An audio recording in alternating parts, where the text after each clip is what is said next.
Welcome back everybody from the break. I hope everybody had a coffee and you're now full of tension for this, as Alex said, very important topic, time synchronization within IEC 61850 infrastructure. So I have prepared a short agenda for you so that you know what we're going to do. So I will start with a short introduction to time synchronization. I will talk about time synchronization needs in IEC 61850 in general. Then I will give you a quick wrap-up on PTP, for those of you who haven't heard about this fantastic standard. And then I will further on talk about the little kids game, as Alex called it, about the 61850-9-3 and the C37-238 standards, the differences and commonalities, the standardization status, and the interoperability of these two PTP profiles. And this is a topic that is really on the move at the moment, so maybe information I'm providing today was already changed yesterday, but hopefully not. And I will end with an outlook in relation to what I think will happen, or what we think, or what we hope that will happen in the industry. Okay, so let's start with time synchronization in general. We have here a train driver and the guy waiting at the station, and they have different ideas about being on time of the train. The train driver says, I'm late. The guy at the station says, oh, the train is on time. Who's right? The answer is, Alex? It depends, exactly. The answer is, it depends on the time reference. If our time reference would be 10 minutes to 8, and the train should arrive at 8, the train would be early, so both of them are wrong. So time reference is the most essential thing when we talk about time synchronization. So in a perfect world, there would be one time reference. But since human beings are never perfect, and things are never easy, we have 3. First of all, we have the International Atomic Time, which is just clicking, duck, duck, duck, not taking care about the Earth. Then we have a GPS time, and at the time it was introduced, it was time. But since then, we had some leap seconds. And so we have a time difference of 19 seconds, but this is the time difference that were the leap seconds that were between TIE and UTC at the time GPS was introduced. And then the GPS guys made a very clever decision. They said, let's forget about leap seconds. Between TIE and GPS, we always have 19 seconds. Nevertheless, we have UTC. You know the guys, Great Britain, they have Greenwich Mean Time, and this is an Earth rotation time, so it's fixed to the sun year, and there are differences. And this difference is changing. It's changing with a leap second, which is introduced now and then. The last leap second was introduced in June 2015, where we changed from 35 seconds to 36 seconds. So now the story is, things are variable. So what would happen if we do not introduce a leap second? We would be off by 1 hour in the year 2600. And despite the fact that 61850 is a great standard, I'm not so sure that we still have an issue with that standard in 2600. At least not we as a person. So, fact is, leap second discussion is ongoing, but it was delayed to 2023. So until then, we'll have to cope with leap seconds. So Earth is slowing down in relation to the atomic time, and so now and then we're inserting a leap second to make sure that everything works the right way. And you can insert positive or negative leap seconds. So, in a nutshell, if we talk about time synchronization, we need to know what is our time reference. Are we on local time, UTC time, GPS time, or TIE? And in the afternoon, when we start our GPS simulator, I am very, very sure that I will mix it up and that the clocks will be wrong. But anyway, this is just for testing, so we'll be fine. And who cares about a few seconds in a test setup? So, what is it all about, this time synchronization? So, it provides us a reference, usually to UTC or TIE. It's required to timestamp measurement results. We needed to secure synchronous operation of equipment, and it allows us to start measurements at exactly the same time on different places on the globe, if we have the same time reference. So, time synchronization concepts. In fact, there are two concepts in relation of the distribution of the time reference signals. We have once the separated wiring, where we have systems like IEC or PPX pulses, so pulse per second or pulse per minute. And also in Germany, it's used the DCF77 digital code. So this means that it's just using the digital protocol of DCF77 to synchronize equipment. On the other hand, we have systems that operate over LAN. So this means we have no separated distribution network, and there we have the network time protocol or the simple network time protocol or PTP. That's what we're talking about for the rest of the session. So what are the time performance requirements? Because Alice had these three questions, and the reason is, why are we doing something, what are we doing, and so on and so on. And so we also need to know is what are our basic requirements for time synchronization. And the answer again is it depends. It depends on the things we want to do with the time synchronization. And so IEC 61850-5 defines 5 time performance classes, starting with a 1 millisecond accuracy for time taking of events and going down to sampled values to accuracies of up to 1 microsecond. So depending where we are and what we want to do in our substation or in our network or whatever, we have to choose in what time performance class we are, and depending on that we can choose our time synchronization system. So if we say we just want to time tag events and the resolution of the time tagging in the IED is 100 milliseconds or a second, then we don't have to worry about microseconds or nanoseconds. But if we want to do synchro phases, we have to worry about microseconds. So that's the whole story behind it. So here in this table you see a comparison between different time synchronization systems, and you see these values here are ranges. This always strongly depends on the implementation. And there might be some people that tell us, oh, IEC, in my system, IEC is 5 microseconds and not 10 microseconds. So be it. It always depends on how the network is done, what system is used, is modulated IEC used or unmodulated IEC, and so on. So we have, on the one hand, we have the accuracy, then we have the information if we need a separate wiring or not, and then finally, in the end, we have ambiguity. Ambiguity means how clear is the information that we get. And in IEC, in the standard IEC, we don't get the year. But there is an extension available so that we also get the year. But in general, by standard IEC, we would not know what year we are in. In DCF77, we know what year we are in, but we don't know in which century we are in. But it's usually a minor problem. At least for the next 85 years, or 84 years. And then there is other stuff like NTP or PTP that give you the full information, so there is no ambiguity. Okay, so since we now know what time performance classes we have and what we need them for and what systems we have, let's talk about IEEE 1588. So, as you know, IEEE 1588 is the precision time protocol called PTP. It's a standard that provides us the most accurate method to synchronize clocks over Ethernet. And it's defined for use in local area networks, so in general, PTP should not be used for wide area networks because there you will run into issues. 1588 is a monster.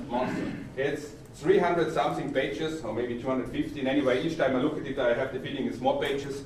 And you have so many possibilities to set things that in the version 2, there was a clever move. They decided to introduce profiles. So a profile allows you to define default settings and methods and adaptations for different industries. And so far, we are talking about 2 versions of the standard. V1 was introduced in 2002 without the profiles, and the new standard was made in 2008. Unfortunately, not downwards compatible, and so there was a break in the implementation. Nevertheless, V2 is now established, and you get V2 equipment for nearly all applications. How is PTP working? I am showing you here a very simplified principle. We have 2 clocks, we have a master and we have a slave, and there is a time difference between the master and the slave, and the idea is to correct this time difference. This means that the slave needs to know how much off it is from the master. So the master sends a data package to the slave, and he timestamps the data package. The slave, now here we have the formula for the timestamping. Now the slave sends the data package back, and again we have a formula, and assuming that the propagation delay between master and slave is the same, we can then calculate from the 4 timestamps we have the delay between the master and the slave. So it's a very simplified method, the explanation, but that's how it's done. But as you can see, there is a basic requirement. And the basic requirement is that the propagation delay between the master and the slave is always the same. So now we know from IP, and we know from Ethernet in general, that packages can reside in switches, and can wait, and can be routed on different paths, and so on. And therefore, a basic requirement for PTP is that you have PTP compliant switches. So you have switches that are IEEE 1588 compliant.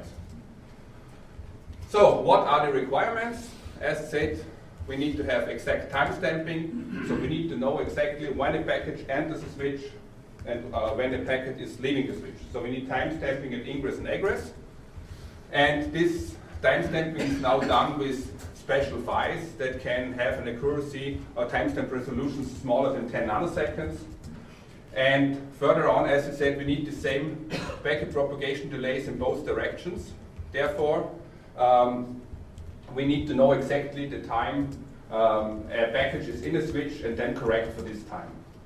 And there are corrections fields in the packets that take care of that. But therefore, we need accurate timestamping. So, short wrap-up on terminology.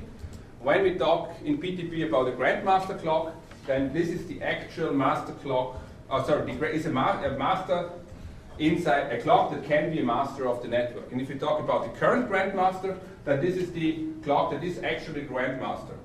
And if everything works perfect, there's only one grandmaster in the system. Sometimes, I will show this later, not everything is working perfect, and then you can have more than one grandmaster, and this can cause confusion. Then we have a slave clock. A slave clock can be an IED, for example, that is synchronized to the current grandmaster. We have a transparent clock, that's the nickname or the name that is used in the standard for PTP compliant switches. And finally, we have boundary clocks. These are switches that belong to 2 different networks, and they are just synchronizing the time information between the 2 networks. But they do not move any packets between the networks. So we have 2 separated networks, and the boundary clock has ports in both networks to share the time. So if we look at the implementation, and please, I'm not from the power industry. I'm originally from broadcast business, but I was doing GPS receivers there, so I have some time background. So let's not discuss if the station bus and the process bus is separated or not, or if it's the same thing or not, whatever. I have made a drawing here just to explain the concept. And in general, we can have a network where we have a master clock, and we have a network, let's say that's the station bus, and we can bridge this station bus to the process bus using transparent clock or boundary clock. And then, for example, we can have a second master here, and due to the best master clock algorithm that is in the system, this clock will become the master, or the best clock will become the master, and the other master will be passive. And everything will be synchronized to this master. There are 2 delay measurement mechanisms inside the system. One is the so-called end-to-end mechanism. In this case, the master communicates with all slaves, and the time delay between the master and the slave will be calculated. The disadvantage of this system is, in case this link is breaking, then you have to establish time synchronization about the link that was originally blocked by the redundancies concept. And then what happens is that the time for several slaves, like slave C3 and C2, will change and has to be recalculated. And also the master has to do a lot because he gets all the information from all the slaves. So the bigger your network is, the more stressed the master will be in relation to traffic. In peer-to-peer, the traffic is reduced because here we are working on a link-based information.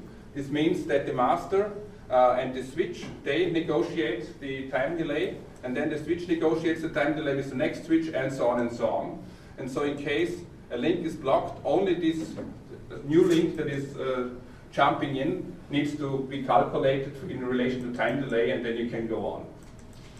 So for both standards we will later talk about in PTP, peer-to-peer, the peer-to-peer mechanism has been chosen. So I already talked about the best master clock algorithm. The best master clock algorithm is an algorithm that is used in both profiles that I will talk on later on to ensure that always the best clock, and the best clock means the combination of clock priority and clock accuracy is the best combination, becomes the master of a system. And here in this situation we have the master here, and in case there is a distortion of this master, then we will have the second master to take over. So the original master becomes passive and the new master takes over. And this works seamlessly for the clients. So they just recognize there's a new master and continue to work. There are now two PTP profiles in the power industry. The original profile was initiated in 2011. It's called the power profile. It has about 60 pages. Most of it is a definition of an SNMP MIP, about 20 pages, and it adds additional power profile specific parameters. And it strongly extends PTP by defining additional requirements. And we have now a publicly available standard, the 61850-93, which was released last year. And it's called Communication Networking System for Power Utility Automation Part 9.3, Precision Time Protocol Profile for Power Utility Automation. And it's a lean specification. It's, let's say 10 pages or something like this, that allows an easy implementation and addresses power industry relevant issues. So let's have a look at these two standards. This is a timeline as it was valid until today. I'm not sure if it has changed since then or since yesterday or not. We had PTP v1, which was established in 2002. From 2008 on, we have PTP v2, which enables profiles. And at the moment, since this is an IEEE standard, every 5 years the standard is reviewed. And at the moment there's a working group working on PTP v3, and I hope that this will be compliant to 2008, otherwise downwards compatible to 2008, otherwise we will run into issues again. Due to the fact that profiles could be defined, the C37238 2011 was defined in 2011, nicknamed Power Profile. And there was an industrial need because some things that were in the Power Profile caused issues in implementation. One thing is, for example, VLANs. We had so many issues getting systems together from different manufacturers and make the VLANs work that it was really a pain. And so there was an industrial need, and there this publicly available standard 61850-93 was issued. We nicknamed it the Power Utility Profile. And from there, some influences came back to IEEE C37238, and they are also working on a new version. And I will address also this new version today, what has changed in relation to the original version. So if we compare these two standards, we already talked about the nicknames. We know that they use peer-to-peer delay measurement mechanism. They have PTP attributes which are compatible. So this means the settings, like sync delay request and so on, all these values are the same. They both use the layer 2 communication, and the differences are that in C37238 there were mandatory TLVs, there is a mandatory VLAN use, and there is a special SNMP MIP that needs to be implemented by everybody one.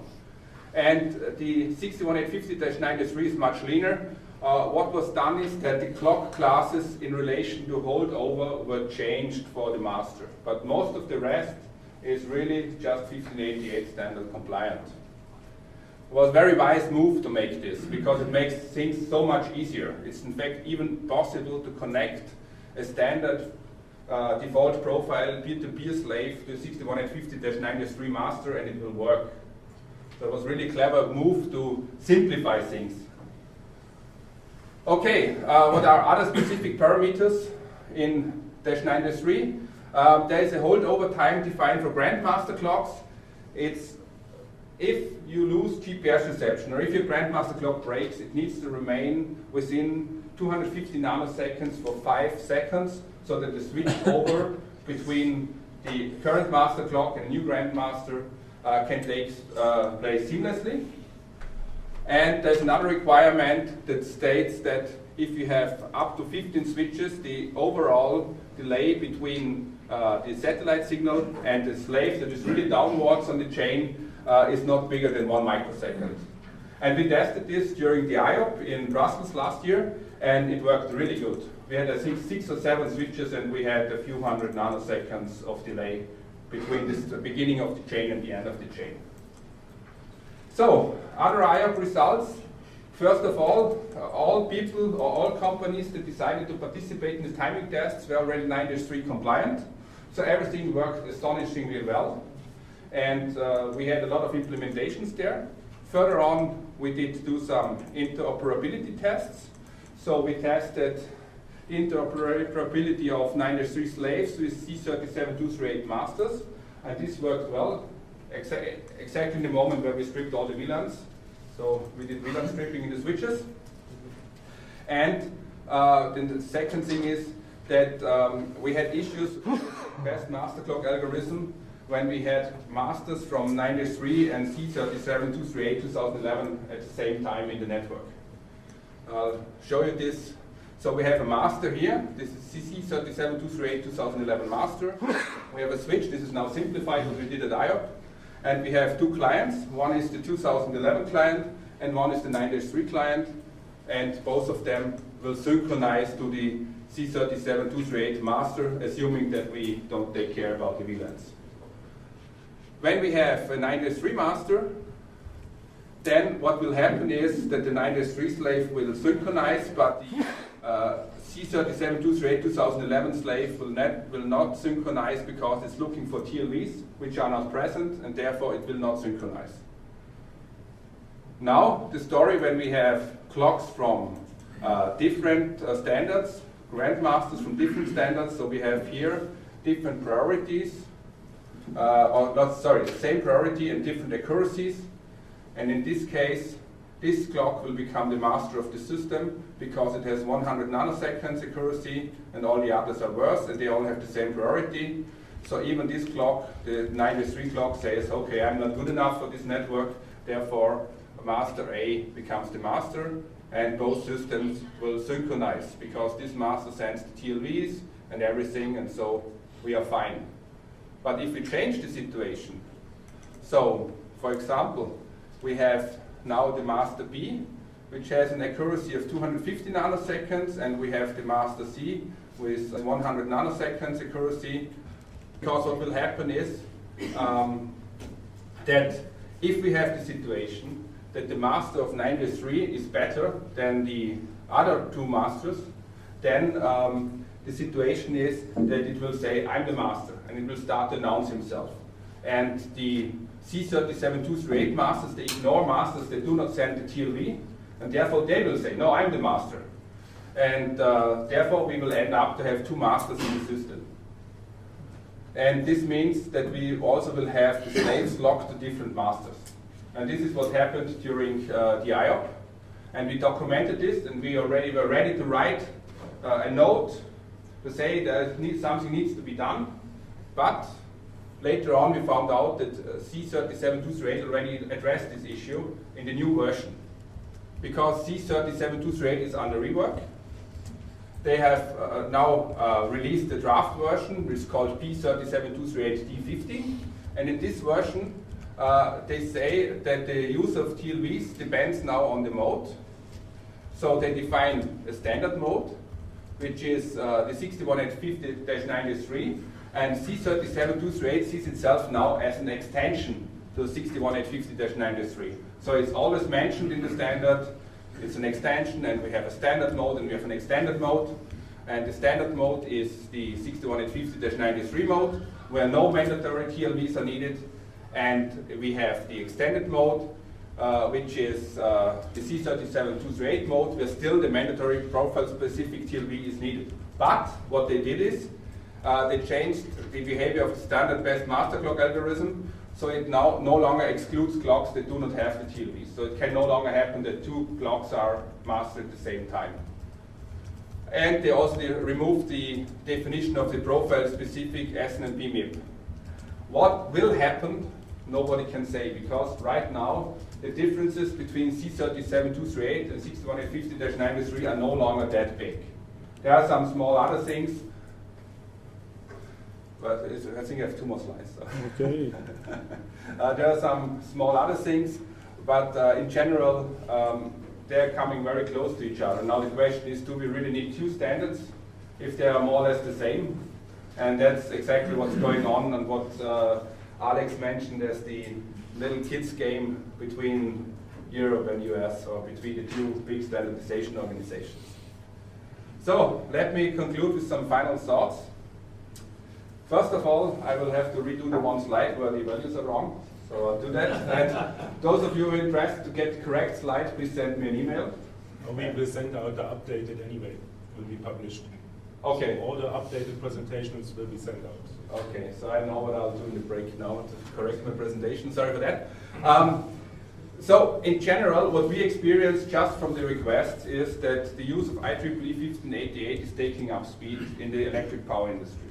So it is just by the requests for equipment that we get at OMICRON for the Tyco 100, which is a bridge that's between PTP and old IEDs, and for our Grandmaster clock. Further on, 61850-93 is a good standard because it just gives you what you need. It provides a solid basis for the use of PTP in the electric power industry. And finally, 61850-93 was written with a focus on what is needed and simplifies the implementation, because if you have a device which is just running on default peer-to-peer profile, you just change 1 or 2 settings, and you can also use it together with the power profile, the power utility profile. But what is needed in general, and which is exactly why we should avoid little kids games, as Alex mentioned, it is that this is true to any standardization. If you don't have stability in the standardization, you won't succeed. So stability in the standardization is needed to ensure a solid base and the rollout of any technology. Because if every 5 years someone comes and says, no, your USB is no longer working as you thought it might work, and you throw away all your USB sticks and buy a new one and throw away all your USB equipment, you would not use USB. And the same applies to any other technology. If there is too much change, if there is no stability, there will be no rollout. And thus, it's very important that we stick to 61850-93 now. Don't negotiate any changes, go for it, and we all have very accurate time synchronization in the future. Thank you very much.